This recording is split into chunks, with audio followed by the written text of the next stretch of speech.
As I was finishing up the formatting of the last video, I yelled at my son that there was a stranger running up our walkway to the front door. So I told him to make sure he was safe, and I secured myself so that I could see what was going on. Securely, I opened the door, and the guy was yelling that somebody just stole our bikes. Now, my office faces the front and looks out over there, and I had seen somebody go by with a bike. Luckily, it was not our bike, but apparently the next door neighbor who was moving in had some movers there that were unloading a washer and dryer and would put it in the garage. And this individual was so bold to walk around those individuals and help himself to a bike.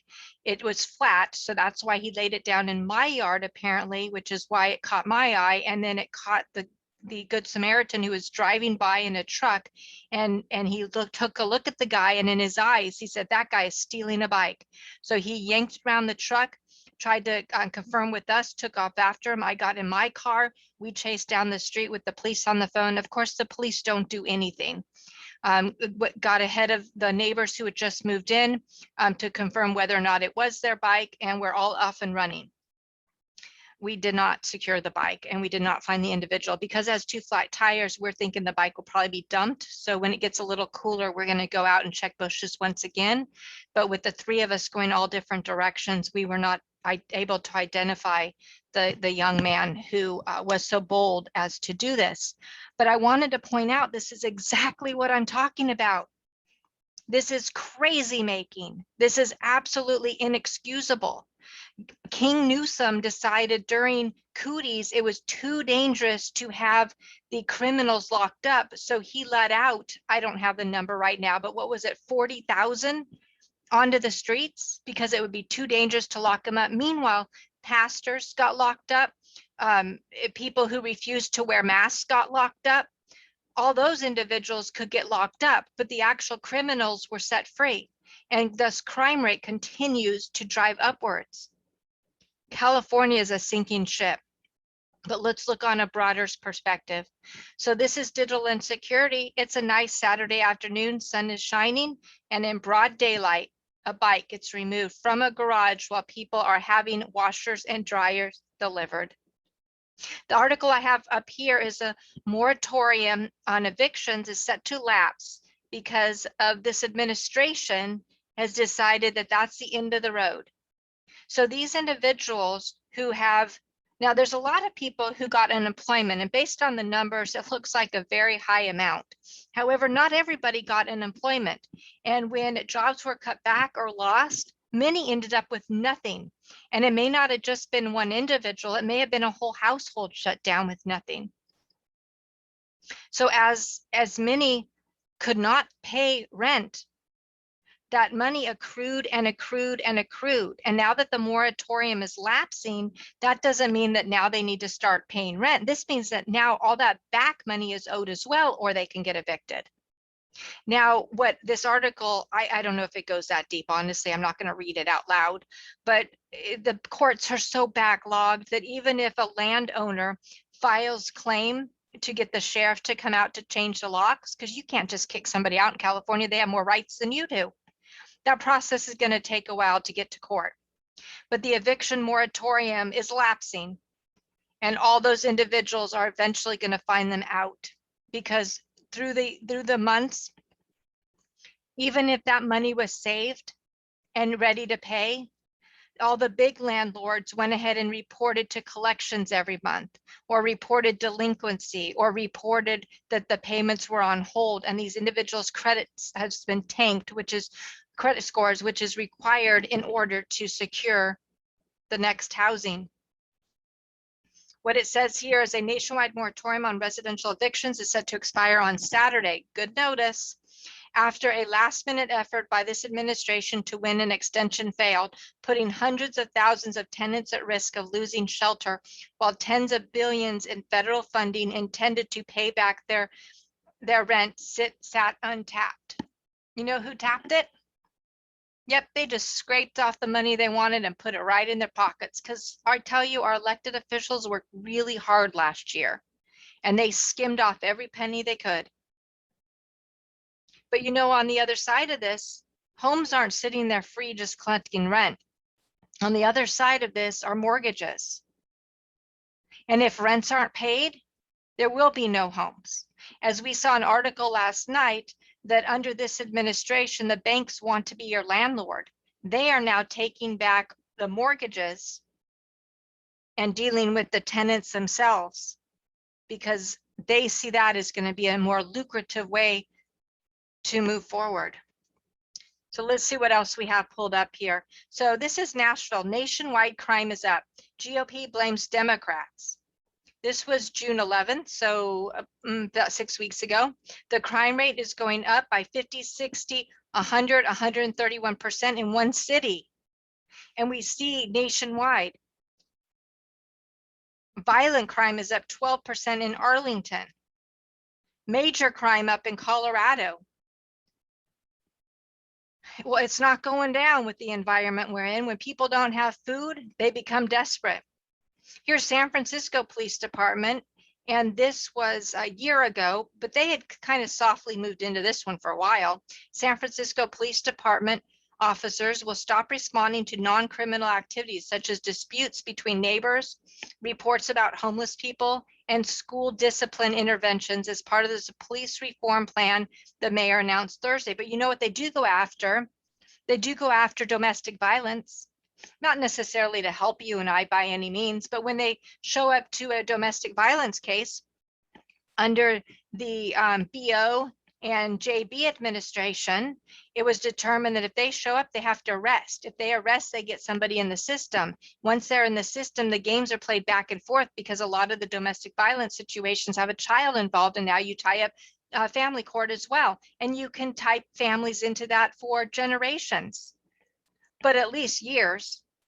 And you can put them in court because arrest was demanded. And it is a cycle that these families cannot get out of. At best, for the wealthy, it's a shakedown. At worst, for those who don't have bail, it is a termination of life opportunities. The immigration court system is heavily backlogged with 1.3 million asylum cases, with a historic increase in the influx of immigrants entering the United States. Immigration judge fears the system will experience a further slowdown. Now, this one doesn't give the exact date that this was located. I saw most of these came out as far as February. Okay, here we go. This is February 2021 when the 1.3 million was quoted. But what we do know is as of last month, the immigration system is backed about 6 years is what we were told. So if we're told 6 is probably longer than that, but let's just use 6 as a number. If it is backed up 6 years before anybody can get a court case, then that means not only the welcome package that they got of the welcome envelope with all the $100 bills in it and a plane ticket to anywhere in the United States, these people are all on the dole. That means you are paying for them for at least 6 years. Because they can't work, they won't have authorization to work in this country.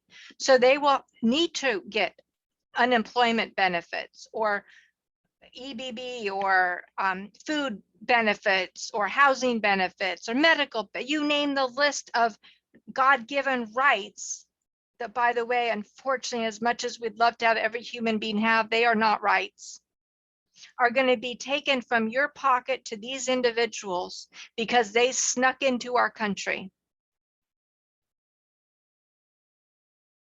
On and on and on. 6 years, millions of people you and I are paying for. And then when they get to that 6-year mark or 7 or 8, whatever that time period is, that they finally get called to court, are they going to show up? Well, that really depends on the welcome mat laid out of the political system at the time. But I guarantee crime will be up as people tried to feed their families. Now, what else do we have? There's always a trifecta. We've talked about the people. Fentanyl seizures at U.S. southern border rise dramatically. This is the largest number that they've ever seen. Month over month is more than what they've seen years before. The Border Patrol says the rising amount of fentanyl is being found in the desert, transported by increasingly brazen people. They're exploiting the stretches of federal resources. So just like watch this hand rather than this hand, they will let in women and children, and the Border Patrol will rush over to help them, roll out that carpet, greet them, pull them on in rather than turning around and sending their asses back. And as they're over here playing to them, they know full well that just behind their backs are all of these individuals as we chase the red herring. And what happens to these? They don't just sit there. They get spread across the United States. This comes to you, your children, your grandchildren, your neighbor. And when people are desperate for drugs, what do? Crime rises as they become more and more desperate for anything they can get their hands on, and they don't care about themselves. They certainly don't care about you. Break-ins, theft, attacks, and worse. Here the article says border crisis, 233% increase in fentanyl seizures. Now these are just the ones that they found and they took.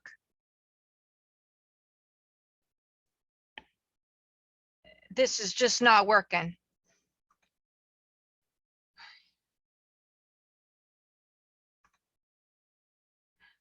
We've recently received several reports from constituents about burglars and break-ins resulting in bike theft. You can lower your risk of having your bike stolen if you don't have one. You can lower your risk of having your bike stolen from inside your garage, your home, your front porch, your patio, your backyard, your fence gated backyard, or your storage locker by security locking it to an immovable object. You know what else also stops bikes from being stolen? Exactly. The criteria that we just mentioned before. These people are going inside locked garages with cutters and breaking bikes loose. This one said thieves steal locked bikes from secure garage in Hillcrest. Thieves steal locked bikes from secure garage. It's just craziness what's happening, and people are desperate. And it isn't just the opportunity out there, they make their own opportunity. And the more brazen they get and they get away with it, there are no barriers because they know that, oops, my bad, I thought it was mine. Or, my brother sent me over, he said it was his, thank you for leaving it out for me. Oh, it was not his, I may have made a mistake.